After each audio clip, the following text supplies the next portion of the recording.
નમસ્કાર, સ્વાગત છે આપ સૌનું મિડ ડે ન્યૂઝમાં। શરૂઆત કરીએ મુખ્ય સમાચારોથી। પ્રધાનમંત્રી નરેન્દ્ર મોદી આજે 4 દેશોની યાત્રા માટે થયા રવાના। યુરોપીય દેશો જર્મની, સ્પેન, રશિયા અને ફ્રાન્સની યાત્રા દરમિયાન ચારેય દેશો સાથે દ્વિપક્ષીય સંબંધો મજબૂત કરવાની નેમ।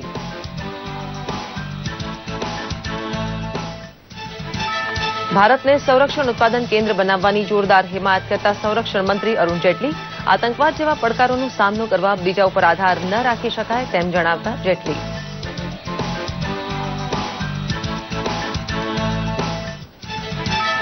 કાશ્મીરમાં પ્રવૃત્ત અલગતાવાદીઓ અને પથ્થરબાજોને ગોળીઓ ચલાવવાનો પડકાર ફેંકી સેના પ્રમુખ બિપિન રાવતે જણાવ્યું કે ભારતીય લશ્કર ડર્ટી વોરનો સામનો કરી રહ્યું છે। માહિતી પ્રસારણ મંત્રી વેંકૈયા નાયડુએ લશ્કરના નિર્ણયને ગણાવ્યો યોગ્ય।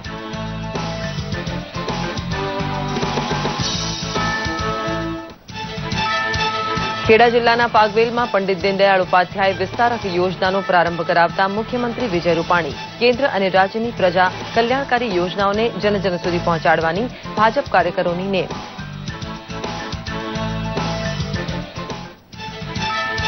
હિંમતનગરના રાજપુરમાં કામધેનુ યુનિવર્સિટીમાં પશુપાલન પોલિટેકનિક તેમજ છાત્રાલય અને ગૌશાળાનું ભૂમિપૂજન કરતા કેન્દ્રીય કૃષિમંત્રી રાધા મોહનસિંહ દેશથી અલગ ઓલાદના સંવર્ધન અને સંરક્ષણમાં ગુજરાત મોખરે હોવાનું જણાવ્યું।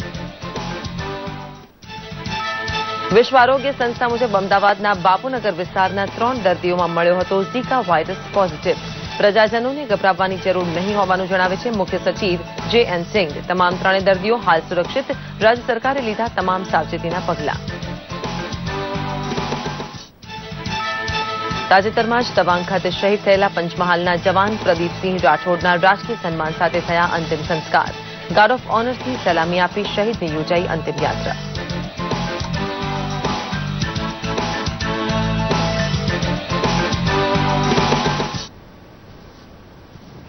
સમાચાર વિગતવાર જોઈએ। પ્રધાનમંત્રી નરેન્દ્ર મોદી આજે જર્મની અને સ્પેન, રશિયા અને ફ્રાન્સના પ્રવાસે જવા રવાના થયા હતા। 4 દેશોના 6 દિવસીય પ્રવાસ કાર્યક્રમ દરમિયાન પ્રધાનમંત્રી આ દેશોના ટોચના નેતાઓ સાથે મુલાકાત કરીને પારસ્પરિક હિતોના વિવિધ મુદ્દે ચર્ચા વિચારણા કરશે। પ્રવાસ કાર્યક્રમના પ્રથમ તબક્કામાં પ્રધાનમંત્રી આજે જર્મનીના પાટનગર બર્લિન પહોંચશે। જર્મનીના ચાન્સેલર એન્જેલા મર્કેલ પ્રધાનમંત્રી મોદીને મેસબર્ગ રિટ્રીટ કન્ટ્રીમાં આવકારશે। 30 મેના રોજ બંને નેતા ચોથી ભારત જર્મની આંતર સરકારી વિચાર વિમર્શ બેઠક IECમાં ભાગ લેશે અને બંને દેશના વરિષ્ઠ મંત્રીઓ પણ બેઠકમાં ભાગ લેશે। બંને નેતા એક સંયુક્ત વેપાર કાર્યક્રમને પણ સંબોધવાના છે। બંને દેશના ટોચના બિઝનેસ ગૃહો તેમજ ઉપસ્થિત રહેશે। બંને દેશ ત્રાસવાદ અને UN રિફોર્મ મુદ્દે પણ વાતચીત કરી શકે છે। ત્યારબાદ તેઓ સ્પેન જવા રવાના થશે। સંરક્ષણ મંત્રી અરુણ જેટલીએ ભારતને સંરક્ષણ ઉત્પાદન કેન્દ્ર બનાવવાની જોરદાર તરફદારી કરી છે। તેમણે કહ્યું છે કે ત્રાસવાદ જેવા વિવિધ સુરક્ષા પડકારોનો પ્રભાવશાળી રીતે સામનો કરવા માટે આ જરૂરી છે। તેમણે એમ પણ કહ્યું કે પોતાની સંરક્ષણ જરૂરિયાતો માટે બીજા ઉપર આધારિત રહીને કોઈ પણ દેશ સુરક્ષિત નથી રહી શકતો। માનવરહિત વિમાનના પરીક્ષણ માટે કર્ણાટકના ચિત્રદુર્ગ ખાતે 1300 કરોડના ખર્ચે તૈયાર થયેલા એરોનોટિકલ ટેસ્ટ રેન્જનું ઉદઘાટન કરતા સંરક્ષણ મંત્રીએ આ આહવાન કર્યું હતું। એરોનોટિકલ ડેવલપમેન્ટ એસ્ટાબ્લિશમેન્ટ અને DRDO દ્વારા આ પ્રોજેક્ટ હાથ ધરાયો હતો।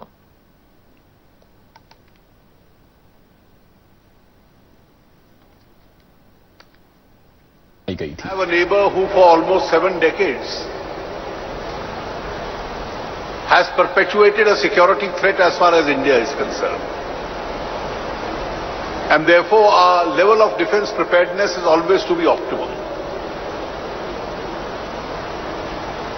And if your level of defense preparedness is always to be optimum,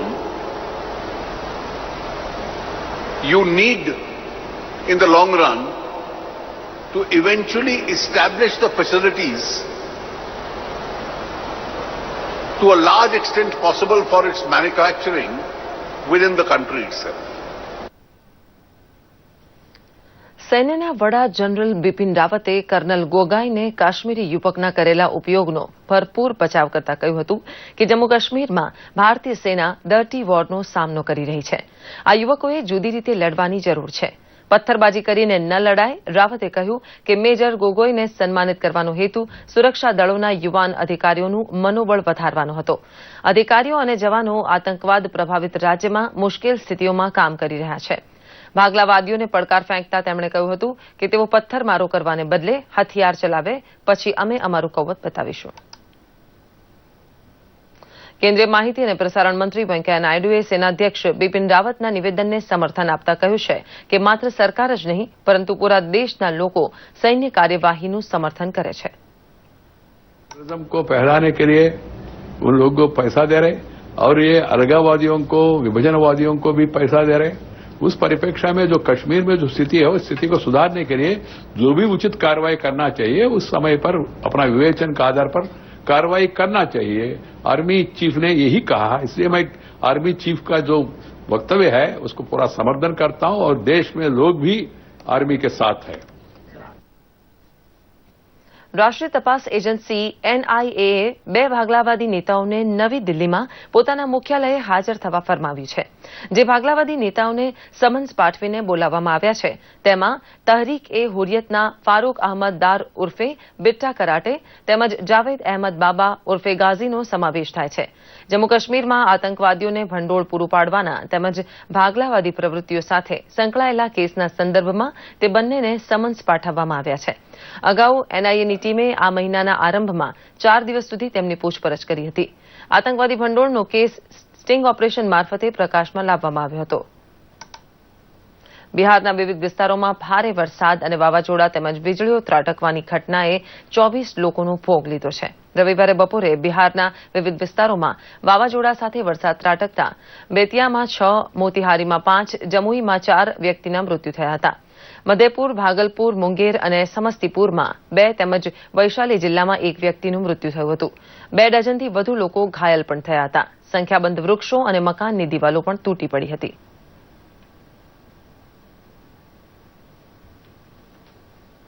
એક કહેવત છે કે જીવ જજો પણ જીવારો રહેજો. આ કહેવતને સાર્થક કરવા અને લોકોને સામાજિક સુરક્ષા સુનિશ્ચિત કરવા પ્રધાનમંત્રી નરેન્દ્ર મોદીએ પ્રધાનમંત્રી જીવન સુરક્ષા, પ્રધાનમંત્રી જીવન જ્યોતિ તથા અટલ પેન્શન યોજના કરી નજીવા પ્રીમિયમનો વિપુલ લાભ આપતી આ યોજનાઓ ગરીબો માટે જીવારો સમાન સાબિત થઈ છે. પ્રસ્તુત છે એક રિપોર્ટ.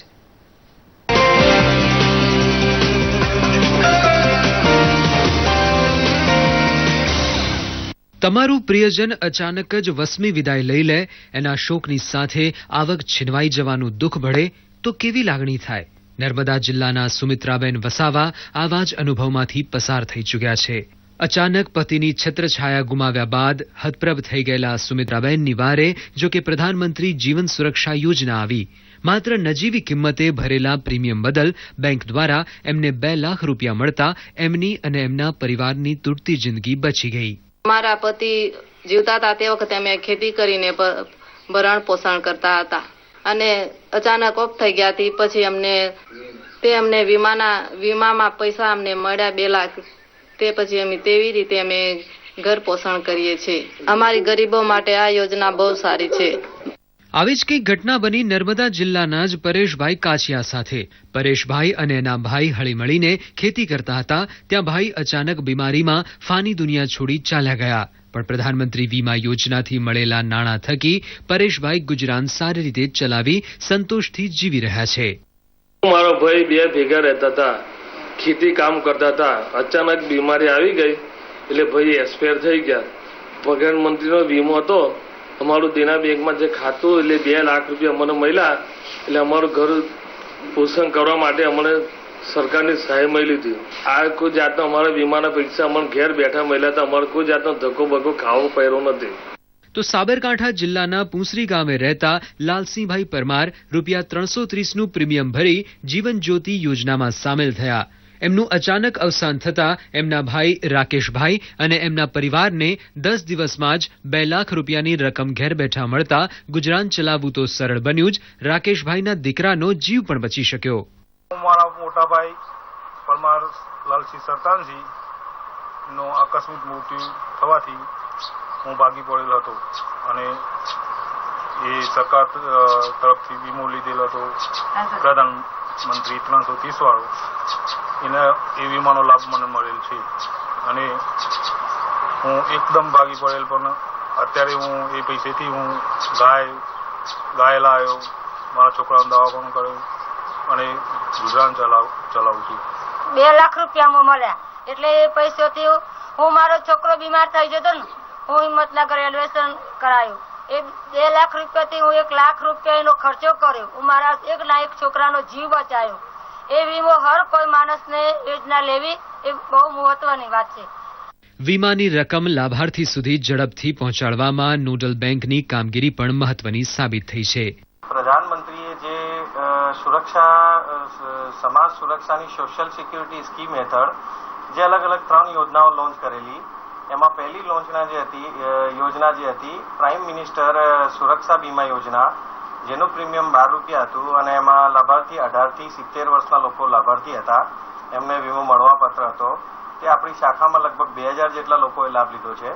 તેના પછી PMJBY એટલે કે પ્રાઇમ મિનિસ્ટર JJBY, એમાં 300 રૂપિયા લાઈફ ઇન્સ્યોરન્સ મળવાપાત્ર હતો અને એમાં 18 થી 50 વર્ષની ઉંમરના લોકો લાભાર્થી હતા. એ લગભગ એની સંખ્યા છે આપણી બ્રાન્ચમાં 1500. તે પછી માનનીય વડાપ્રધાનશ્રીએ અટલ પેન્શન યોજના એક સ્કીમ લોન્ચ કરેલી, જેમાં 18 થી 40 વર્ષના લોકો આ સ્કીમમાં જોડાઈ શકે અને 60 વર્ષ પછી 61મા વર્ષે તે લોકો દાખલ થતી વખતે જે પેન્શનની એમાઉન્ટ નક્કી કરેલી હોય એ એમાઉન્ટ 61મા વર્ષથી એમને મળવાપાત્ર હોય છે. તો એમાં આપણી બ્રાન્ચમાં લાભાર્થી લગભગ 61 જેવા છે. પ્રાઇમ મિનિસ્ટર જે PMJJBY છે, જેમાં લાઈફ ઇન્સ્યોરન્સ મળે છે 300 રૂપિયાના 330 રૂપિયાના પ્રીમિયમમાં, એમાં મિનિમમ ડોક્યુમેન્ટ અને એકદમ સરળ પ્રોસેસથી ડાયરેક્ટ વીમા કંપની દ્વારા એમના બેંક ખાતામાં ડાયરેક્ટ 2 લાખ રૂપિયા જમા થાય છે. મોભી સ્વજનનું અકસ્માતમાં કે કુદરતી મૃત્યુ થાય ત્યારે પરિવાર નોંધારો બની જતો હોય છે. ત્યારે આ બંને યોજના દુઃખ સંતપ્ત પરિજનોના ઘા પર મલમ સમાન સાબિત થાય છે. દૂરદર્શન સમાચાર, અમદાવાદ. મુખ્યમંત્રી વિજયભાઈ રૂપાણીએ ખેડા જિલ્લાના કઠલાલની વીરભૂમિ ફાગવેલના ભાથીજી મહારાજના દર્શન કરીને પંડિત દીનદયાળ ઉપાધ્યાય વિસ્તારક યોજનાનો આરંભ કરાવ્યો છે. મુખ્યમંત્રીએ ઘેર ઘેર જઈને લોકો સાથે સીધો સંવાદ કરીને કેન્દ્ર અને રાજ્ય સરકારની યોજનાકીય સિદ્ધિઓની જાણકારી આપી હતી. વીર સાવરકર જન્મજયંતિથી ગુરુજીની પુણ્યતિથિની વિસ્તારક યોજના ચાલતી રહેશે.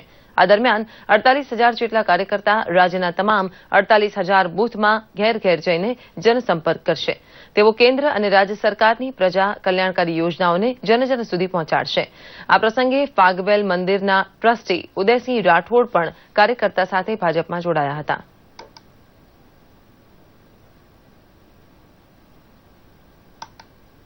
એક સારી કેનાલનું આયોજન થાય અથવા સિંચાઈ માટે પાણી મળે એવી અમે ફાગવેલ વાસીઓએ રજૂઆત કરી છે અને રજૂઆતને ધ્યાનમાં લઈને CM સાહેબે એવું કહ્યું કે આ પરિપૂર્ણ થશે એવી અમારી માગણીને પરિપૂર્ણ કરવાની અપેક્ષા અમે લઈને બેઠેલા અને એ પણ પરિપૂર્ણ કરવાની એમણે ખાતરી આપી છે.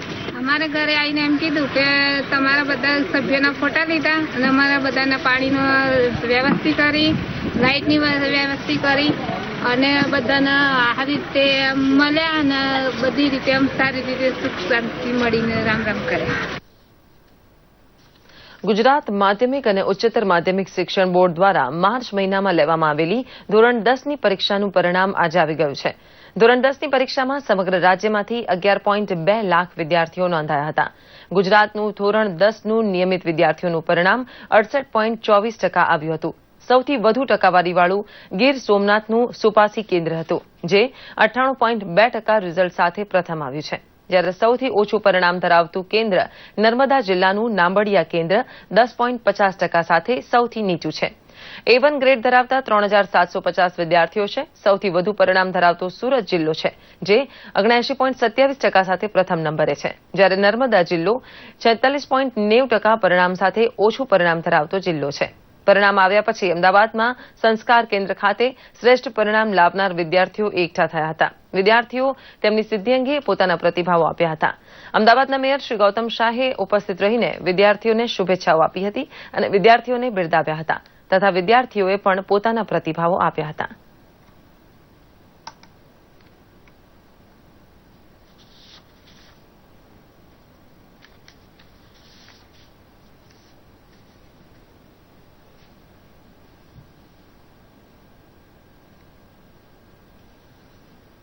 દેશભરમાં સૌ પ્રથમ વખત ઝીકા વાયરસના 3 કેસ અમદાવાદમાં નોંધાયા છે. ભારત સરકારના આરોગ્ય અને પરિવાર કલ્યાણ મંત્રાલયે આ બાબતની પુષ્ટિ કરી છે.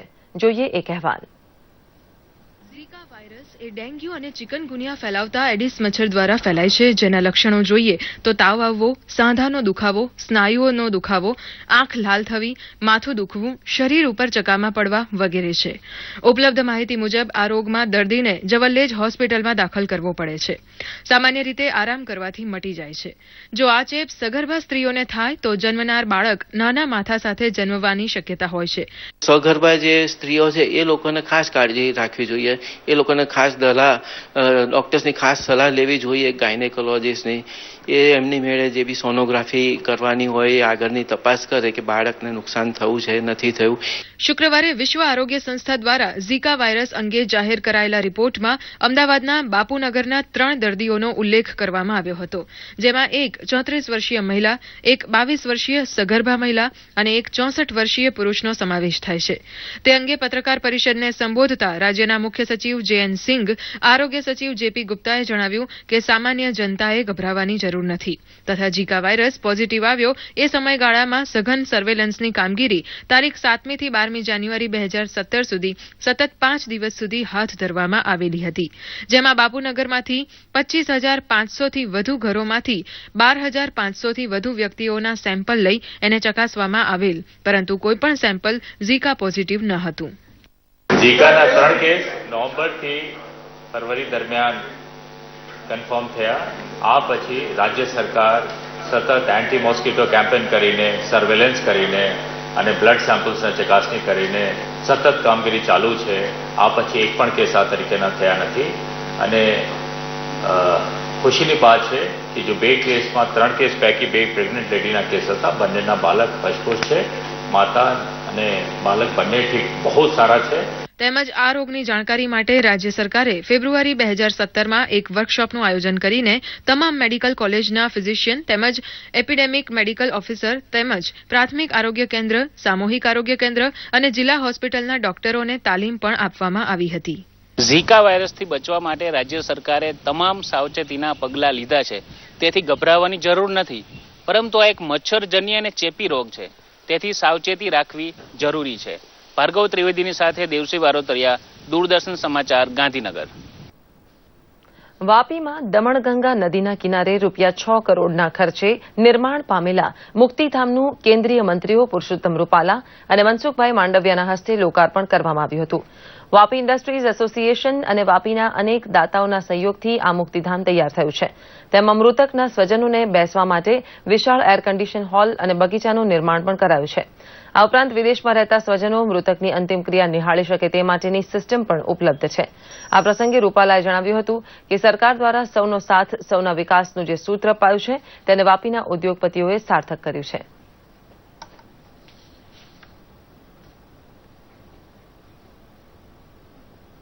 અંતિમ સંસ્કાર માટેની એક આગવી લોકોના મનમાં લાગણી હોય છે, પણ ના હોય તો પછી ના છૂટકે લોકો એ જે વ્યવસ્થા હોય, કારણ કે આમાં ફરજિયાતપણે બધાએ જોડાવાનું હોય છે. આમાં કોઈને ઓપ્શન નથી કે ભાઈ આમાં સુખી લોકો છે તેમને નથી ઓપ્શન, ગરીબ માણસો છે તે કે અમે BPL નીચે છીએ એટલે અમારે નથી જવું. એટલા માટે એવી એક સામૂહિક વ્યવસ્થાનું નિર્માણ થયું જે અન્ય સૌ માટે પ્રેરણારૂપ બનવાનું છે. તાજેતરમાં શહીદ થયેલા જવાન પ્રદીપસિંહ રાઠોડના પાર્થિવ દેહના પંચમહાલ જિલ્લાના તેમના વતન અસારડી ગામે પૂરા રાજકીય સન્માન સાથે અંતિમ સંસ્કાર કરવામાં આવ્યા હતા. અરુણાચલ પ્રદેશના તવાંગ ખાતે ટ્રેનિંગ દરમિયાન મોર્ટાર બોમ્બ બ્લાસ્ટમાં તેઓ ગત 25મીએ શહીદ થયા હતા. ગઈકાલે સવારે તેમનો પાર્થિવ દેહ અસારડી લાવવામાં આવ્યો હતો. આ અગાઉ રાજ્યના મંત્રી જયદ્રથસિંહ પરમાર તથા સાંસદ પ્રભાતસિંહ ચૌહાણ અને નાગરિકોની હાજરીમાં શહીદની અંતિમ યાત્રા યોજાઈ હતી. તેમને ગાર્ડ ઓફ ઓનરથી સલામી આપવામાં આવી હતી. શહીદ પ્રદીપસિંહ 21 વર્ષની ઉંમરે લાયન્સ નાયક બટાલિયનમાં કોલકાતા ખાતે લશ્કરમાં જોડાયા હતા. જેમને શહાદત વરી છે અને એવા આપણા વીર પ્રદીપસિંહ રાઠોડ, એમના બલિદાનને આ વિસ્તાર, આપણું રાજ્ય કે દેશ ક્યારેય ભૂલી નહીં શકે. અમારા ઘરવાળાને ઘણું બધું દુઃખ છે, ગામવાળાને ઘણું દુઃખ છે અને એક ગર્વની વાત એ બી છે કે એક દેશ માટે શહીદ થયા છે. અને ખરેખર અમારા ગામમાં અને અમારા વિસ્તારમાં જ્યાં બનાવ બન્યો અને જે દેશ માટે ફણા થઈ ગયા એવા ભાઈ શ્રી પ્રદીપસિંહને અંજલિ આપતા હૃદય ભરાઈ જાય છે. રાજકોટ શહેરને વધુ સ્વચ્છ બનાવવા અને ભારતભરમાં સ્વચ્છતા રેન્કિંગમાં રાજકોટને 18મા ક્રમેથી વધુ ઉપર લઈ જવા માટે મહાનગરપાલિકા દ્વારા વિવિધ આયોજનો થઈ રહ્યા છે. મનપા દ્વારા આજે સ્વચ્છતા અંગે લાર્જેસ્ટ હાઉસ ક્લીનિંગ લેસન શિબિરનું આયોજન કરાયું હતું. તેમાં અંદાજે 2000 લોકોએ ભાગ લીધો હતો.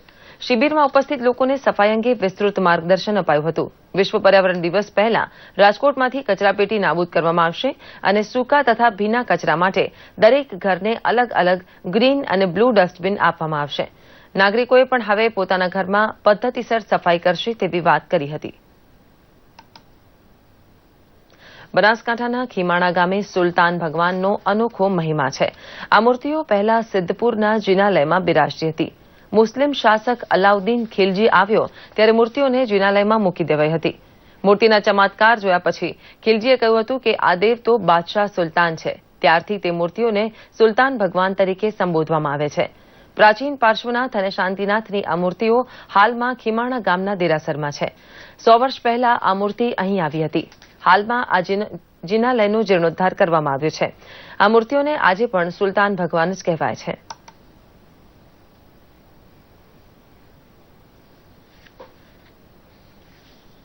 આ જે પ્રતિષ્ઠા મહોત્સવ થયો છે તે ગચ્છાધિપતિ હેમપ્રભાત સુરેશ્વરજી મહારાજ સાહેબની નિશ્રામાં થયો છે અને આ મહોત્સવ ખૂબ આનંદપૂર્વક અન્ય સાધુ સાધ્વીઓ લગભગ 90થી 100 સાધુ સાધ્વીઓ તેમજ મોટા પ્રમાણમાં મહેમાનો પધારેલો અને બહુ ઉત્સાહપૂર્વક આ મહોત્સવ પૂર્ણ કરેલો છે.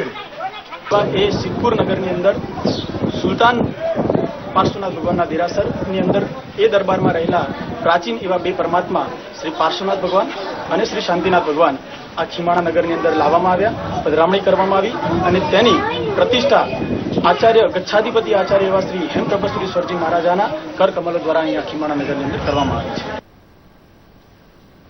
પોરબંદર મોક્ષસાગર કમિટી દ્વારા પિંક સેલિબ્રેશનનું આયોજન કરવામાં આવ્યું હતું. મોક્ષસાગર પક્ષી ઉત્સવની ઉજવણી કાર્યક્રમમાં પક્ષી પ્રેમીઓએ પક્ષીઓની ખાસિયત અને તેમનો અભ્યાસ કરવો તેની વાત વિગતે સમજાવી હતી. ધવલ વારંગિયાએ ફ્લેમિંગો પક્ષીના નૃત્ય વિશે પ્રેઝન્ટેશન રજૂ કરીને સમજ આપી હતી. નેશનલ એવોર્ડ વિજેતા વિરલ જોશીએ પક્ષીઓના અવાજ વિશે વિસ્તૃત માહિતી આપી હતી.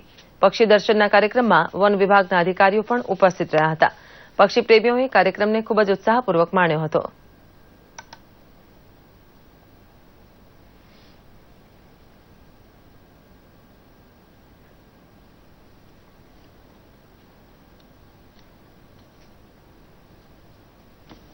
सेटिंग बहुत अच्छी है और हजारों की तादाद के अंदर मुझे ये फ्लेमिंगो दिखाई दे रही है.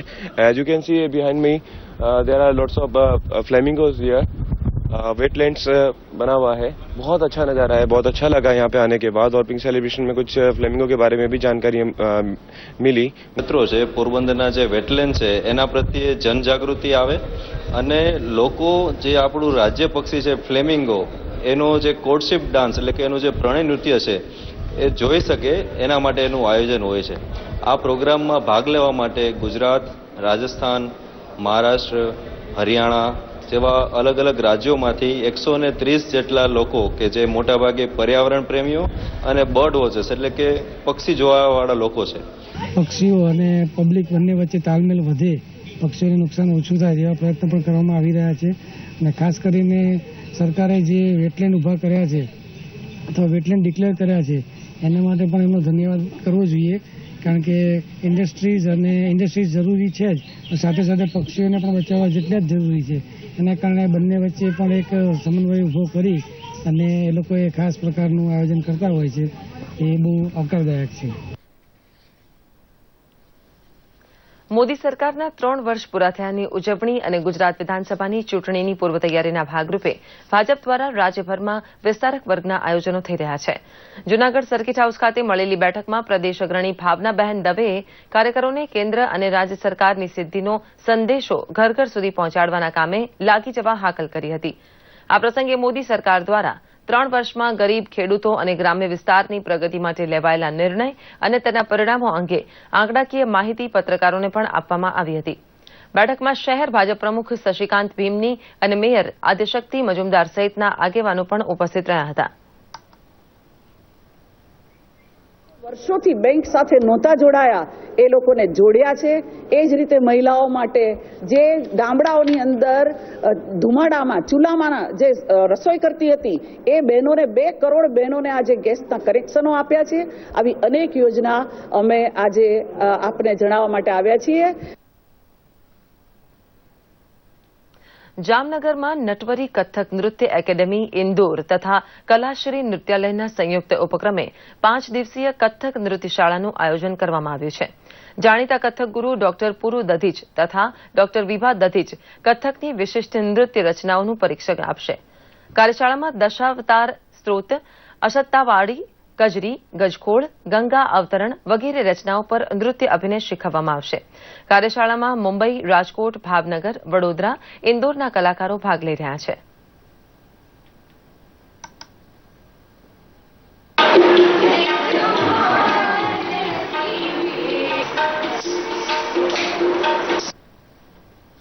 कथक हमारे देश का सबसे प्राचीन नृत्य शैली है.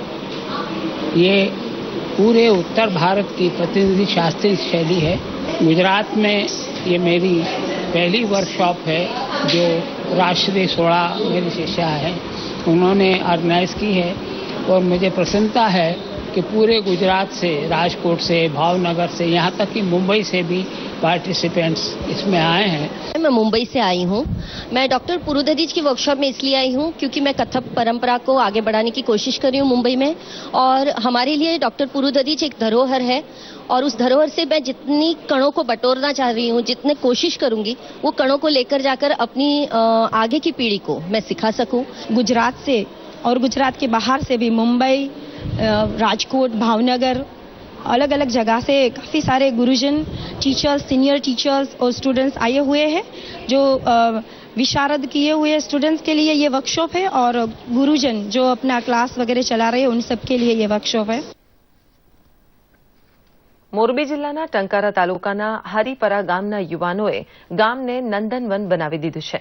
આમ તો નોકરી ધંધે શહેરમાં જતા યુવાનો ગામ તરફ પાછું વળીને જોતા નથી, પરંતુ હરિપરા ગામના અન્ય શહેરોમાં વસી રહેલા યુવાનોએ ગામ સાથેનો સંપર્ક જાળવી રાખીને ગામને પ્રગતિના પથ પર મૂકી દીધું છે. વિવિધ સરકારી યોજનાઓનો લાભ લઈને ગામ નજીકથી પસાર થતી નદી અને વોંકળા પર નાના મોટા ચેકડેમ બાંધીને ભૂગર્ભના પાણીની સપાટી ઊંચી લાવવામાં મદદ કરી છે. ચેકડેમોને કારણે કૂવાના પાણીના તળ ઊંચા આવતા ભર ઉનાળે રહેતા ખેતરોમાં હરિયાળી લહેરાય છે. ગામની વસ્તી માત્ર 1000ની છે, પણ યુવાનોએ 500 જેટલા વૃક્ષો વાવ્યા છે. ગામમાં ઘેર ઘેર ગોબર ગેસ પ્લાન્ટ પણ ખરા. યુવાનો અને ગામ લોકોએ પશુધનની સાચવણી માટે સહિયારી ગૌશાળા પણ ઊભી કરી છે. હરિપર ગામ ખરેખર નંદનવન બની રહ્યું છે.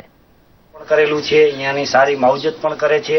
ગામમાં ગૌશાળા પણ બનાવેલી છે, અહીંયા પણ સારી કામગીરી કરે છે અને યુવાનોએ ગામમાં આપણે સમાજવાડી પણ બનાવેલી છે. નાના બંધારા હોય એમની અંદર પૂરેપૂરી કામગીરી કરવામાં આવી છે અને એનાથી તમામ ખેડૂતો આજ સુધી એમને સિંચાઈની અંદર પૂરો લાભ મળ્યો છે. ત્યાર પછી ઘણું બધું પાણી છે એ ભૂગર્ભની અંદર ઉતર્યું છે, કુવાઓની અંદર પાણી ઉતારવામાં આવ્યા છે અને ખેડૂતોને એ વોટરશેડ યોજનાથી ઘણો બધો લાભ થયો છે. અંબાજી, દાતા અને અમીરગઢ વિસ્તારમાં વસતા ડુંગરી ગરાસિયા આદિવાસી સમાજમાં બીજા સમૂહ લગ્નોત્સવનું આયોજન કરવામાં આવ્યું હતું. પ્રથમ આયોજનમાં માત્ર 11 યુગલો જ હિન્દુ લગ્ન વિધિથી જોડાયા હતા, પરંતુ આ બીજા સમૂહ લગ્નોત્સવમાં 108 યુગલોના લગ્ન કરાવવામાં આવ્યા હતા. શરૂઆતમાં 108 યુગલોનો વરઘોડો અંબાજીમાં કાઢવામાં આવ્યો હતો. ત્યારબાદ હિન્દુ રીતરિવાજ પ્રમાણે લગ્નવિધિ કરાવવામાં આવી હતી. આ વરઘોડામાંના લગ્નવિધિ દરમિયાન પૂર્વ રજવાડાના રાજવીરોનો પણ જોડાયા હતા. આદિવાસી સમાજ સંગઠિત થાય અને સમાજમાં ખોટા ખર્ચા ન થાય તે માટે આ લગ્નોત્સવનું આયોજન કરવામાં આવ્યું હતું.